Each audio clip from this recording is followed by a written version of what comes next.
Ever since I can remember, a golf course has felt like home. Just after I turned 1, my dad was transferred overseas to Zaragoza, Spain, stationed as an F-16 pilot during the brink of Desert Storm. When he wasn't flying for the Air Force, you could find him on the base golf course. We lived on the second fairway, and when he played through, I'd eagerly waddle out to the course to watch him hit. Since a toddler, I've been around golf and military families, which is why today is so important.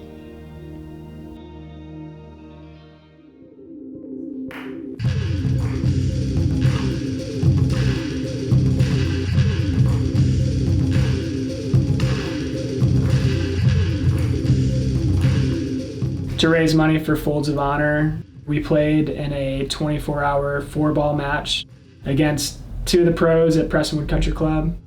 I'm actually been struggling with a fever all week, but I guess you gotta fear the wounded golfer. Oh, ready to go. Ready to rock and roll. All rested up. What's up, boys? What's up? How are you? How you doing, dude? Good to see you. How are you? Hey, what's up? So our playing partners, Brian and Andy, they were awesome to tee it with. Brian, is an awesome guy. I've never seen him upset really in my life. And then Andy, the same way, was super happy, positive. He's got an incredible laugh. Just makes you laugh no matter what. Last year it ended in a tie, so I had to bring in a ringer this year. Brought in Justin Hood, former D1 golfer.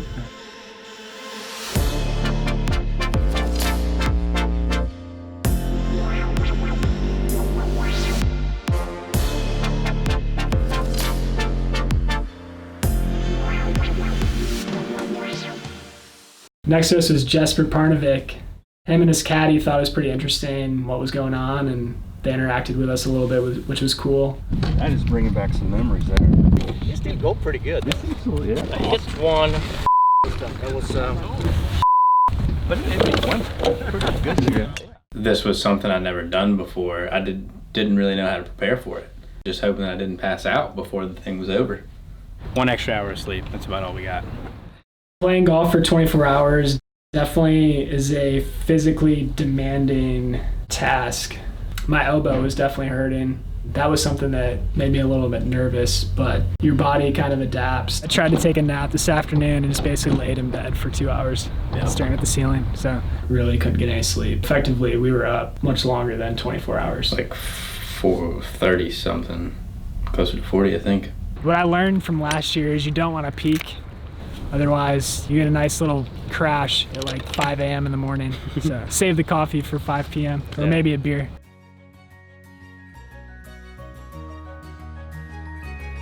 Food Truck Rodeo went on that Friday evening, and that's where we did our ceremonial first tee shots. We got to pick our own walk-up music, which is pretty cool. I went with Kick Push by Lupe. I had Roses by Outkast.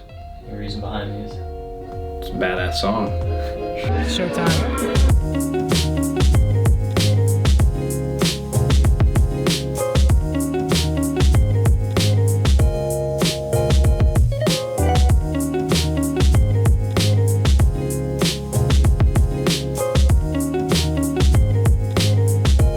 What was it like for you, your first tee shot and having that crowd around and knowing that you were going off to play golf for 24 hours straight?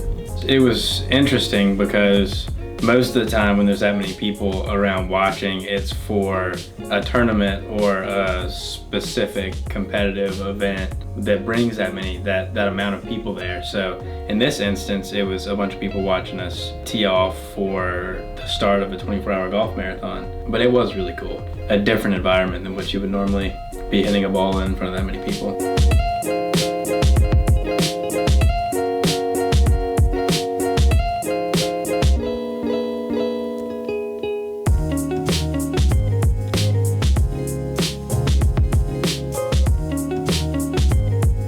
Probably the coolest thing about this whole event was the amount of support that the community showed, really supporting Folds of Honor, what we were doing, rooting us on. There was people following us at all hours of the night. That really helped with keeping us, in it mentally, providing someone to talk to. It was pretty cool. At one point in the morning, We saw on one of the trees, a couple of the neighborhood kids had drawn this poster of us playing and basically saying good luck and asking for our autograph on there. So that was kind of neat. It was cool to see everyone really support what we were doing. How do you think you would do playing golf for 24 hours? I think I'd be asleep after about 8. Hey, folds of honor. This is a good deal. Once we moved off of the championship course, we played a 9-hole loop. You know, you're playing the same holes over and over. Last year we played a 3-hole loop, so this was definitely an improvement. And we're off. Over the course of 24 hours, you've seen the shots, you know the shots you need to hit. From there, you know, you either are gonna adapt or you're gonna keep hitting the same miss. We come a long way, but a long way to go. Yes, we come a long way, but a long way to go. So while we're out here playing our first 9, we're also setting up the night golf course. So on the sticks, we have a little lightsaber here, and then we'll light up the hole with these glow sticks. And we're playing with glow V1s tonight. They're close to a tour quality ball. DT solo kind of feel. Yeah. Tour quality. Tour quality. Whereas our opponents are playing with night flyers, they activate when they hit like something hard. That's what kicks it on. You can't hit driver or 3-wood really with those, otherwise you might cave the face, which Brian actually did. Our opponent, he did that last year. He actually cracked his 3-wood. How many holes before you make a bogey? I did have a bold prediction. In the practice session, right in the driving range, Joey asked me when was my first bogey gonna come, and I told him it would be at least dark before I make a bogey. Ooh. And I think it was about an hour and 15 minutes into the darkness before I made a bogey. The most difficult part was it being dark outside, it being just like completely dark, and your body wanting to go to sleep. It would be different if you're staying up. If we'd played the first 12 hours in the nighttime, and then we had the latter 12 hours in the daytime, the time that you were getting tired was just really difficult to get over.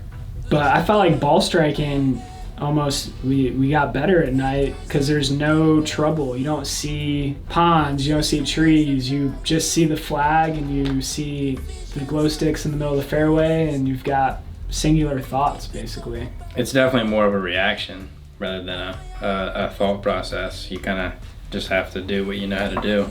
Once it got nighttime, the pars were far and few in between, and the bogeys were plentiful.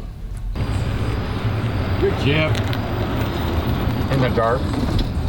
Folks, it is much darker than our camera makes it appear here. Losing light fast.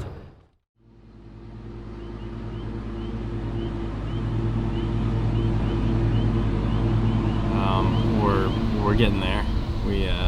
We're feeling very, very exhausted. Yeah, so once the sun came up, we still had 9 hours. 9 or 10 more hours of golf, which Yeah. That's a long day in itself. Yeah, it is. I felt slightly intoxicated when I saw the sun for the first time. It was a bit of delirium that was starting to set in, to be honest with you. Being awake for 12 hours during the nighttime was an experience in and of itself.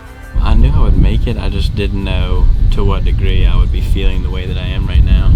I never really got tired of playing golf for that long. I know I'm probably more of a golf addict than most, but it's a lot of fun to just play golf and know that you're playing golf for 24 hours straight.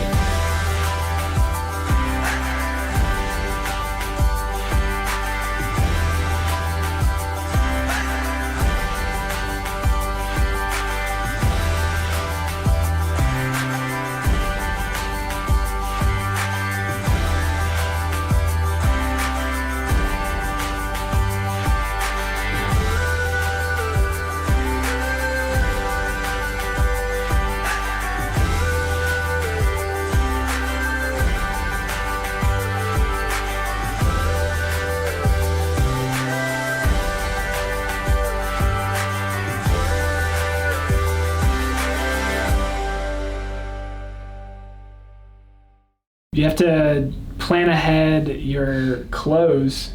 We changed clothes a couple times. A, it got really cold throughout the night. B, you're going through socks like no other, sweating and just moving around. Golf gloves. You go through a lot of golf gloves. How many golf gloves did you go through? Gloves, 1, 2, 3, 4, 5, and the 6 is in the bag. I wore the rain gloves this morning, or yesterday. In the nighttime, the rain gloves started to make my hands raw, so I had to switch to this. I don't know if I went through all of them though. One of the things you have to deal with, obviously, with 24 hours of playing golf is you have to eat a lot of food.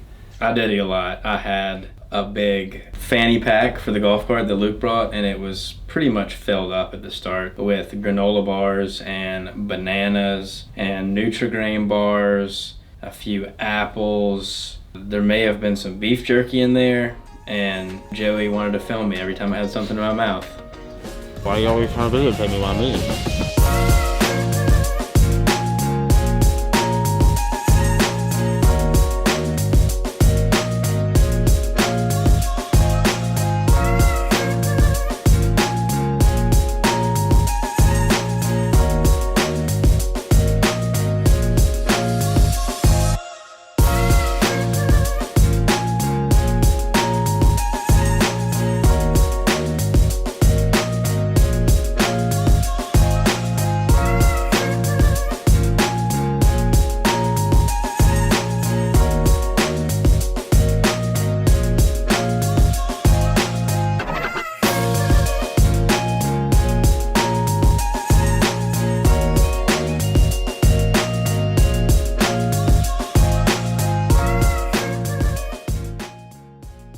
We're on the last 2 hours of the stretch, and we are very excited. I feel like we've got about 5 or 6 holes left in this part of the last 2 hours, and I think the lead is at 14 right now, so we should have it locked up. I was getting a little hysterical. My eyes were very dry, and I was getting a little loopy. You guys tired, feeling it? Yeah, pretty tired. Eyes starting to get a little heavy. You guys both eyes are both red. Yeah. They're both very red. I will be sleeping for the next 2 days. You guys are almost there, man. You guys 2 more holes. 2 more holes and you guys are out of here. Yeah, so after 23 and a half hours of playing, we got the call that the last group was clearing through hole 16 on the championship course. And at that time, the plan was for us to fall in line and finish up on 17 and 18, which had the grandstands, of course. We've got grandstands full of people waiting down that way. Do you guys see that? Little to your left. There you go. And fans were there to watch us finish the 24 hours. Yeah, I think that's when kind of the second wind of adrenaline kicked in. The adrenaline was kind of the thing that was pushing me through that and making it exciting. You know, it didn't feel like I was finishing a 24-hour golf marathon. When we finished up, you know, we were kind of just standing around like, what do we do now? It was just kind of a weird sequence of events towards the end of the 24 hours, because it was hard to realize it was coming to a close.